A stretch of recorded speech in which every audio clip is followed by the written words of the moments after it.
কে আপনাকে হিংসা করে চিনবেন কিভাবে? সামনে মিষ্টি মিষ্টি কথা আর পিছন ফিরে আপনাকে ছুরি মারছে। এমন মানুষদের যদি সম্মুখীন আপনি হন, কি করা উচিত হবে? কিভাবে বুঝবেন কোন মানুষগুলো পিছন থেকে আপনাকে ছুরি মারার চেষ্টা করছে? কোন মানুষগুলো পিছন থেকে আপনার বিরোধিতা করছে? কোন মানুষগুলো আপনার পেছনে আপনাকে হিংসে করে, আপনার ক্ষতি চায়? কিভাবে বুঝবেন? আজকের এই ভিডিওতে তা আলোচনা করব। তাই আমি আপনাকে অনুরোধ করব, আজকে ভিডিওটি শেষ পর্যন্ত দেখুন। এই ভিডিওতে আমি 5টি লক্ষণের কথা বলবো, যে লক্ষণগুলো দেখলে আপনি সহজেই বুঝতে পারবেন কে আদতে আপনার সামনে খুব ভালো দেখায়, কিন্তু আদতে সে ভালোটা নকল। এই ব্যক্তি পিছনে গিয়ে আপনার ক্ষতি চায়। কি করে আপনার ক্ষতি করা যায়, কি করে আপনার সর্বনাশ করা যায়। আমরা মানুষ চিনতে ভুল করি, তবে আজকে আপনি সহজেই চিনতে শিখবেন, কারণ এই লক্ষণগুলো দেখলেই সঙ্গে সঙ্গে বুঝে যাবেন যে এই মানুষটা আদতে আমার ক্ষতি চায়, আমার ভালো চায় না। আমরা আসলে কি বলুন তো, যে নিজে যেমন সে অন্যকে তেমন ভাবি। আপনি নিজে সরল সোজা বলে আপনি অন্যকেও সরল সোজা ভাবছেন, অন্যর দুষ্ট মিষ্টি কথায় গলে যাচ্ছেন। মনে রাখবেন, জগৎ আজকে মোটেও এরকম নয়। যাকে বিশ্বাস করবেন সেই ঠকাবে, যাকে ভালোবাসবেন সেই বুকে ছুরি বসাবে, আর যাকে আপন ভেবে জড়িয়ে ধরতে চাইবেন সেই আপনার মাথায় একটা মুগুরের বাড়ি দিবে। আজকে জগৎটা এরকম, তবু এর মধ্যে দাঁড়িয়ে আমাদের তো বাঁচতে হবে, আমাদের তো জীবনে চলতে হবে। তাই আজ যে লক্ষণগুলো বলবো, আপনার যত প্রিয়জনই হোক না কেন, যদি তার মধ্যে লক্ষণগুলো দেখেন, আপনাকে সাবধান হয়ে যেতে হবে। দেখুন, আজকের কেউ কারো ভালো চায় না। দেখবেন আপনি একটা ভালো খবর দিলেন যে আমার জীবনে না এরকম একটা ভালো ঘটনা ঘটেছে, ঘটতেই পারে। দেখছেন সামনে যে জন বসে আছে আপনার খুব ভালো বন্ধু, কাছের মানুষ, আত্মীয়, আপনার আনন্দে তারা খুশি নয়, তাদের মুখটা যেন বেজার হয়ে রয়েছে। এর মূল কারণ কি জানেন? ঈর্ষা, হিংসাবোধ। আজকের ঈর্ষা হিংসা প্রবল। এতটুকু ভালো কেউ কারো সহ্য করতে পারে না।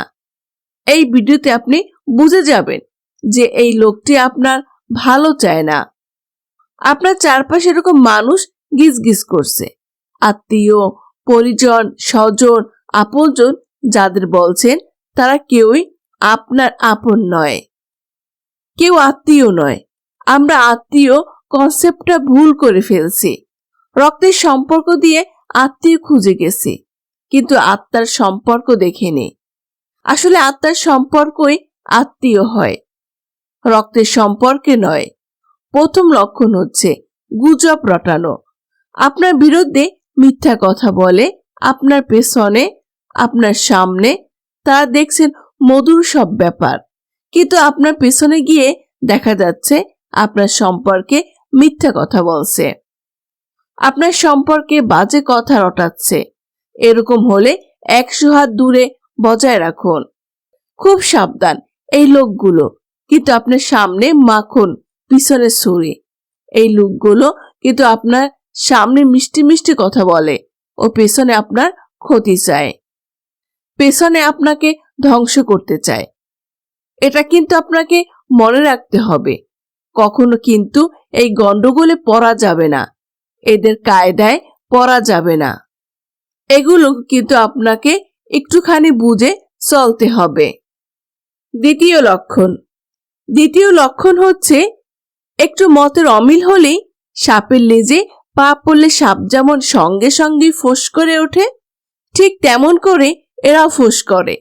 এর সাথে দেখবেন যে কথায় কথায় আপনার খুঁত ধরে, কথায় কথায় আপনাকে ছোট করতে চায়। এই লোকগুলো কিন্তু এই ক্যাটাগরির মধ্যেই পড়ে। খুঁত ধরা একটা জিনিস আছে। খুঁত ধরে কারা?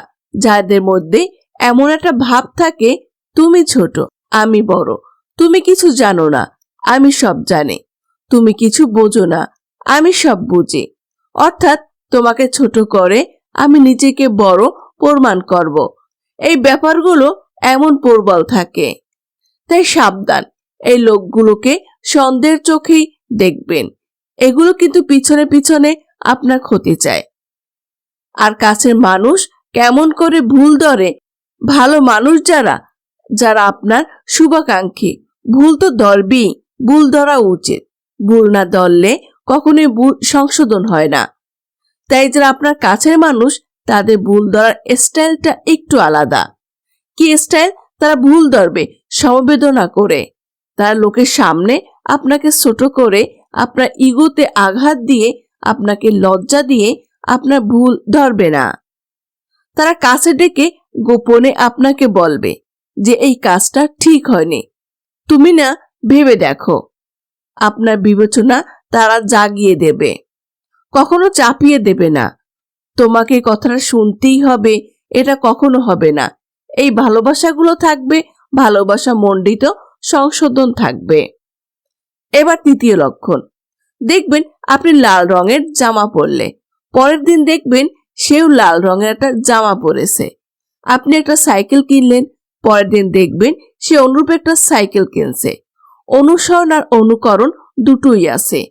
তার সঙ্গে সঙ্গে দেখবেন এসব কিছুতেই আপনার সঙ্গে তাল মেলানোর চেষ্টা করছে। এরকম যদি হয় তাহলে মনে রাখবেন সে কিন্তু ভিতরে আপনার সঙ্গে হিংসা করে। তাই একটু দূরত্ব বজায় রাখার দরকার আছে, মানে তার থেকে সাবধান হওয়ার দরকার। ব্যাপারটা কিন্তু মোটেও স্বাভাবিক নয়। এগুলো আপনাকে একটু মনে রাখতে হবে। আজকের জগতে দেখুন এটাই হয়, ঈর্ষাবোধ প্রবল হয়ে যাচ্ছে। ও এটা পাচ্ছে, আমি কেন পাচ্ছি না? ওর এটা হলো, আমার কেন হলো না? এগুলো আমাদেরকে অধপাতের দিকে নিয়ে যাচ্ছে। এই যে সবাই মিলে আমাদের ছোট গায়ে ছোট ছোট ঘর থাকি, সেটা সবাই মিলে নাহি কেহ পর, পাড়ার সকল ছেলে মোরা ভাই ভাই, একসাথে খেলে আর পাঠশালায় যাই। আমরা ছোটবেলায় এগুলো পড়ে বড় হয়েছি, এখন আর শেখানো হয় না।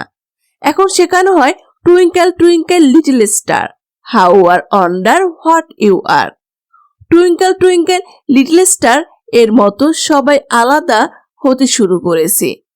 আজকের যুগে আমাদের জীবনটা দেখুন এইভাবেই যাচ্ছে। চতুর্থ লক্ষণ, তারা আপনার বিরুদ্ধে মব তৈরি করছে। পরিবারের মধ্যে গ্রুপিং, কর্মক্ষেত্রে এটা খুব হয়। সহকর্মীদের মধ্যে গ্রুপিং তৈরি হয়ে যায়। 4 জন মিলে একটা গ্রুপ, 5 জন মিলে একটা গ্রুপ। কখনো কখনো আপনাকে দল বেঁধে হেনস্থা করবে, আপনার বিরুদ্ধে দেখবেন জনমত তৈরি করে ফেলছে। যদি এমন হয় তাহলে সাবধান হয়ে যান, কোনো দরকার নেই গন্ডগোল তৈরি করার। প্রবলেমে থেকে দূরত্ব বজায় রাখুন, কোনো দরকার নেই প্রবলেমে পড়ার। আপনার প্রবলেম থেকে অনেকখানি নিজেকে বাঁচিয়ে চলুন, নিজে বেঁচে চলুন, জীবন আপনার ভালো হোক। এই বিরুদ্ধে জনমত তর্ক এড়িয়ে যাওয়া উচিত।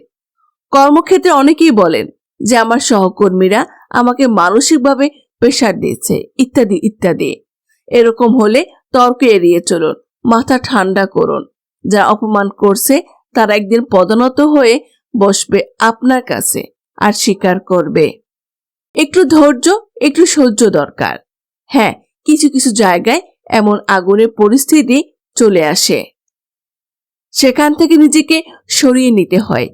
এটা নিজের জন্য ভালো, নিজে বাঁচার জন্য। এটা কিন্তু মনে রাখবেন, জীবন আমাদের একটাই। এই জীবন চলে গেলে আর জীবন হবে না, আর কিন্তু ফেরত আসা হবে না। তাই জীবন দুঃখ দুঃখ করে কাটানো নয়, জীবন শান্তি ও আনন্দ নিয়ে কাটানোর জন্য। 5 নম্বর লক্ষণ, আপনাকে কেউ প্রশংসা করছে, বলছে আপনার মতো মানুষ আর নেই, আপনি খুব ভালো রান্না করেন, আপনার হাতের রান্না সত্যি খাওয়ার মতো। অথবা আপনাকে বলছে আপনি না খুব সুন্দর দেখতে, আপনার রূপ মাধুর্যে আপনি অতুলনীয়। আপনাকে বলছে সেই সময় দেখছেন আপনার পাশে বসা থাকা বন্ধুটি মুখটা বেজার করে বিষণ্ণ বদনা হয়ে বসে আছে। যদি এরকম হয়ে থাকে তাহলে মনে রাখবেন, এই যে আপনার খুশিতে সে খুশি হতে পারছে না, আপনার হাসিতে সে হাসতে পারছে না, এই লোকগুলো কিন্তু সবসময় পিছনে আপনার হিংসা করে। আবার আপনি যখন দেখবেন আপনার কোনো একটা আনন্দের কথা আপনি তাদের সামনে প্রকাশ করছেন, ঠিক সেই মুহূর্তে তাদের মুখগুলো, চোখগুলো পাকিয়ে উঠছে। তাদের ভিতরে একটা আক্ষেপ, ভিতরে ভিতরে ভাবে ও কেন এগোবে, আমি কেন পারলাম না।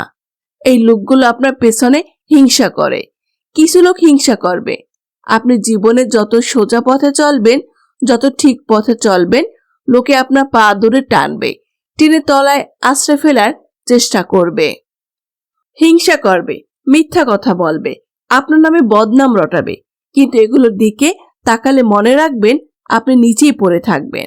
আপনি সবসময় মনে মনে বলবেন, দেখবি আর জ্বলবি, লুচির মতো ফুলবি। এটাই হচ্ছে কথা।